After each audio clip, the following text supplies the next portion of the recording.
When you hear the word Taoism, do two contrasting images appear in your mind?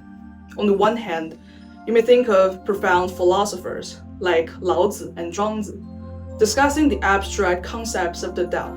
On the other hand, you might picture Taoist priests drawing talismans, performing rituals in ornate robes, and seeking immortality through alchemy. In fact, both of these belong to Taoism. This distinction is often framed as the philosophical Taoism versus the religious Taoism. The former is more widely known, while the latter often remains mysterious due to a lack of accessible information in the English-speaking world. In today's video, we will help you get an idea of Taoist religion, its origin, beliefs, practices, and contemporary status. Remember to like, share, and subscribe if this video provides you with something new. Alright, let's get started. Taoism as a religious system can be traced back in the late Han Dynasty. The Han Dynasty was China's second unified imperial dynasty, lasting from 202 BCE to 220 CE. During this period, the Daoist school, particularly the Huanglao Daoism, rose to significant prominence. In the early Han Dynasty, the empire adopted the Huanglao philosophy of governing through non-action, Wu Wei, which helped the country quickly recover from years of warfare. Later, under Emperor Wu of Han, Confucianism was elevated as the state orthodoxy, and other philosophical schools were officially dismissed. However, many of those schools, such as the Yin-Yang school, the Five-Element schools, the Immortalist schools, and even Mohism, gradually merged into the Huanglao framework to survive. This greatly enriched the internal diversity of Taoist tradition and laid the foundation for a more down-to-earth form of Taoism, Taoist religion.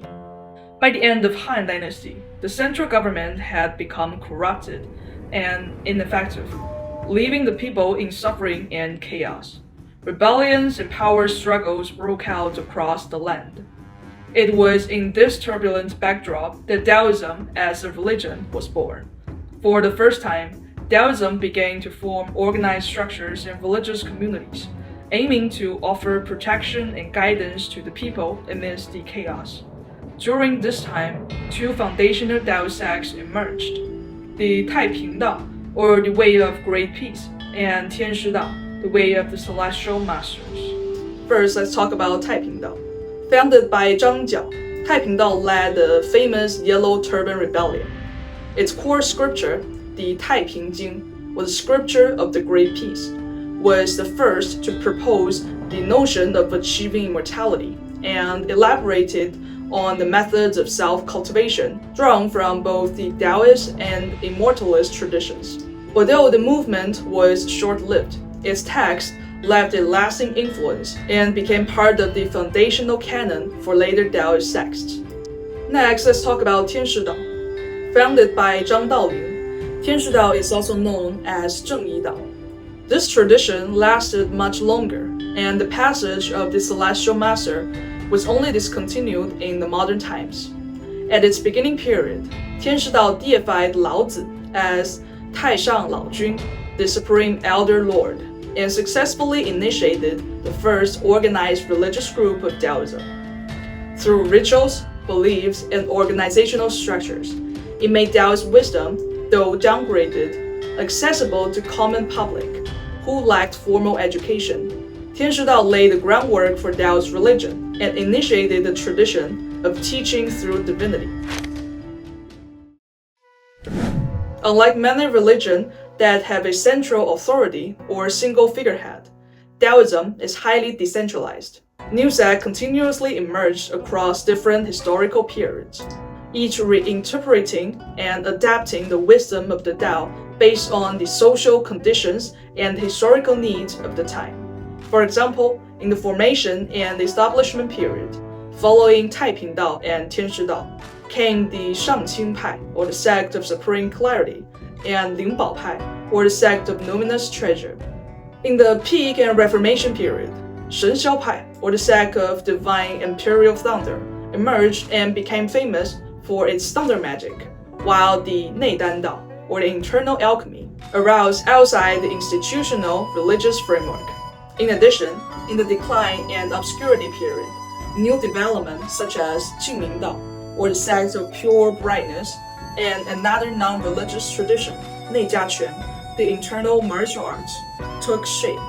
This diversity all came from a central belief in the Tao, and that the Tao is formless.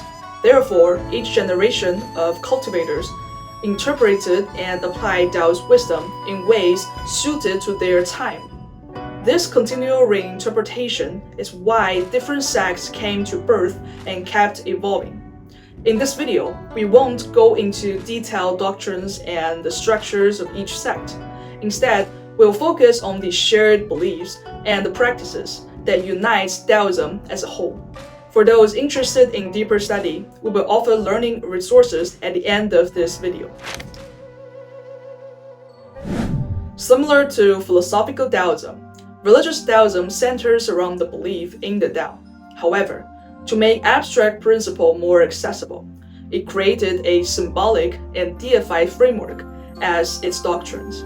First, let's talk about the three pure ones, or Sanqing. Taoist religion believed that the Tao gave rise to three fundamental qi, the Shi qi, Yuan qi, and Xuan qi. Shi qi, also known as the original qi, said to be blue in color, dwelling in the Qingwei Tian, or the heaven of Qingwei. Yuan qi, or the primordial qi, is said to be yellow, residing in Yu Yu Tian, or the heaven of Yu Yu. Xuan qi, or the mysterious qi, said to be white, existing in Da Chi Tian, or the heaven of Da Chi. These three fundamental qi transform into the three pure ones, or Sanqing, the highest gods in the Daoist religion. Yuqing Yuanshi Tianzun, or the Jade Clarity Primordial Lord of Heaven, transformed from the original qi, Shi qi. It symbolized the beginning of the world. It is the one in the phrase, the Tao give rise to one. Among the three pure ones, it is regarded as holding the highest position. Shangqing Lingbao Tianzun, or the Supreme Clarity, Luminous Treasure, Lord of Heaven, transformed from the primordial qi, Yuan qi. It symbolizes creation and destruction, the driving force behind the transformation of all things, through yin and yang. It represents the two in the phrase, one gives birth to two. Third is the Taiqing Daode Tianzun, or the Great Clarity, Tao and its virtue, Lord of Heaven. It's transformed from the mysterious qi, Xuan qi. It symbolizes transformation and enlightenment, that is, the state of infinite changes that arises when yin and yang begin to interact and interweave. It represents the three in the phrase, two give birth to three. Laozi is also regarded as the incarnation of Daode Tianzun, embodying the role of guiding sentient beings through wisdom. This system of gods and deities came to be in Imperial China. Hence, it mirrors Imperial China's bureaucratic system. Just as earthly governments manage laws of human society, the heavenly realm governs the natural laws through its divine administration. As the highest gods, the three pure ones represent the three most fundamental principles of the universe. Beneath them are the orthodox gods, or what's called Zhengshen, who oversee more specific and grounded aspects of these cosmic laws. For example, many people may know that Chinese people like to worship the god of wealth. In the Taoist system, this god is called Zhao Gongming, an orthodox god who governs the flow of harmonious qi, symbolizing the smooth circulation of energy in human relationships. Because of this, his domain extends to interpersonal harmony as well as attracting wealth and prosperity. Zhao Gongming represents the laws of wealth. Under this broad abstract principle lies a more detailed practical layer of functional laws. These laws are carried out by a range of minor deities working under his bureau, each responsible for the specific aspects, such as love and romance, attracting wealth, or improving social charm and connections. Taoist priests function as executors within this divine bureaucracy, not as servants to gods. Depending on their rank, they perform rituals to invoke and direct laws, ordering various deities to serve the needs of individuals, families, and society at large. This divine structure served as a metaphor to help people understand universal laws through familiar symbols. Over time, however, these metaphors sometimes became literalized, leading to superstition and misunderstanding even for a lot of Taoist priests. Why did this happen? Because the various Taoist sects were originally founded by accomplished masters, true cultivators who acquired the Tao. However, over time, many of their successors inherited only the institutional roles and rituals without understanding the essence of cultivation. That's why we also need to take a closer look at the relationship between Taoist religion and cultivation.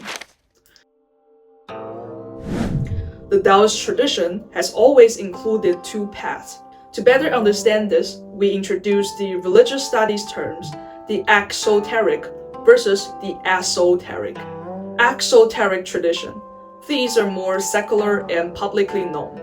They emphasize belief, have large followings, and spread widely, but generally do not involve deep cultivation practices. Examples include most Christian denominations, Sunni and Shia Islam, and Mahayana Buddhism. Esoteric traditions, on the other hand, are transmitted within smaller, often secretary circles that do not focus on mass dissemination or outward belief, but rather emphasize mystical experiences and personal cultivation aimed at transcendence. Examples include Hermetic Christianity, Sufi Islam, and Theravada Buddhism.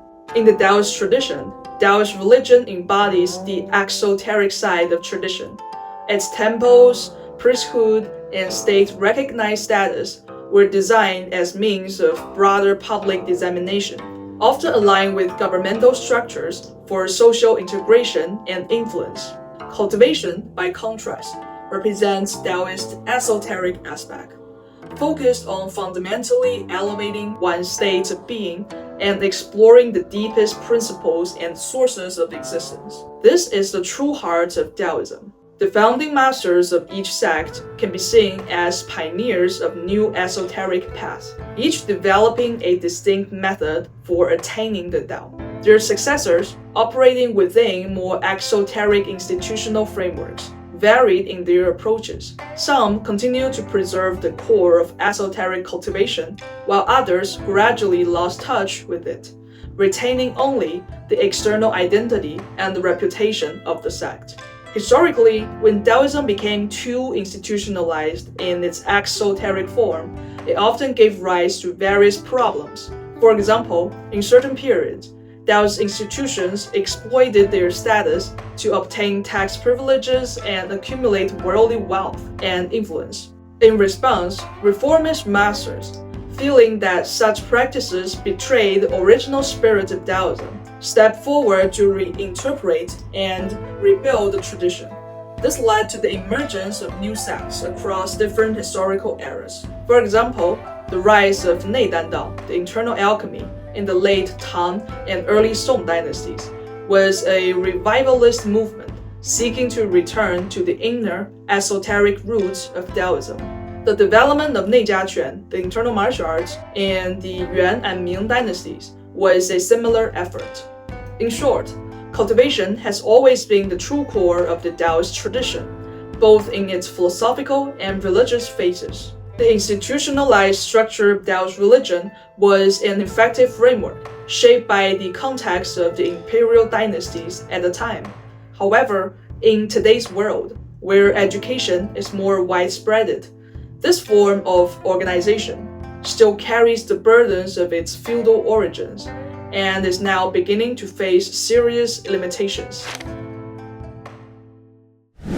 Taoist religion suffered major setbacks during the decline and obscurity period, due to both the internal suppression by the non-Han regimes and external invasion and colonialism in the past hundreds of years. These centuries of turmoil led to the widespread loss of esoteric cultivation, fragmentation of the sects, and severe damage to the traditional structures.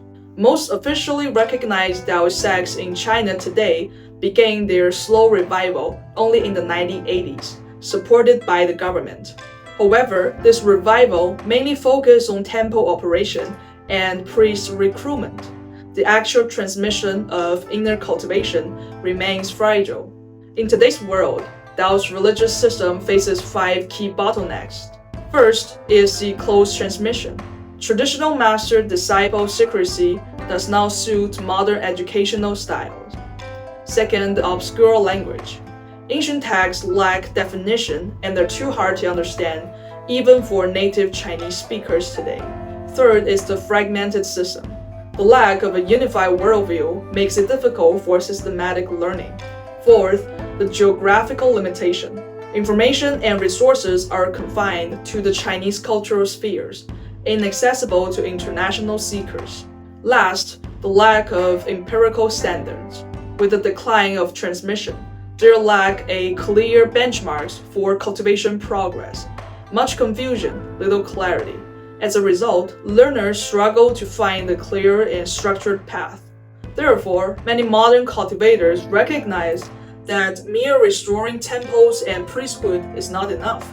We must return to the esoteric spirit, with genuine cultivation at the center, adapting to the modern framework and reinterpreting the wisdom of the Tao in today's context.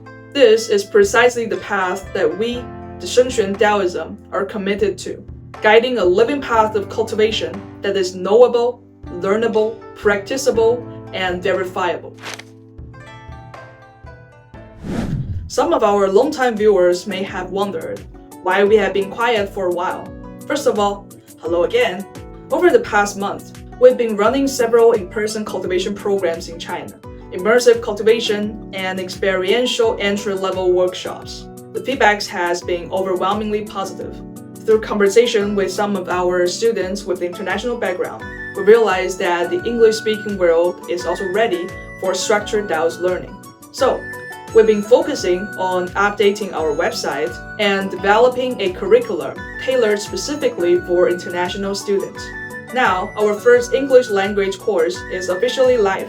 We chose to start with history because understanding Taoism's 2,500 years evolution is essential to gaining discernment about its various teachings and schools. Plus, reliable historical resources in English are rare, and we hope to change that. The course is titled Taoist History 101, offering a structured overview of the 15 major Taoist texts, their beliefs, practices, and their historical impact. We invite you to check it out on our website, shengxuandaoism.com. There's also a free open course available for those who want to start from general overview. In addition, courses with practices on nurturing health and starting cultivation, as well as immersive in-person retreats are currently in development. If you're interested, we invite you to fill out the intention form on the future course page on our website. You will be the first to know when new courses go live. We look forward to seeing you in class. Stay tuned and see you in the next video.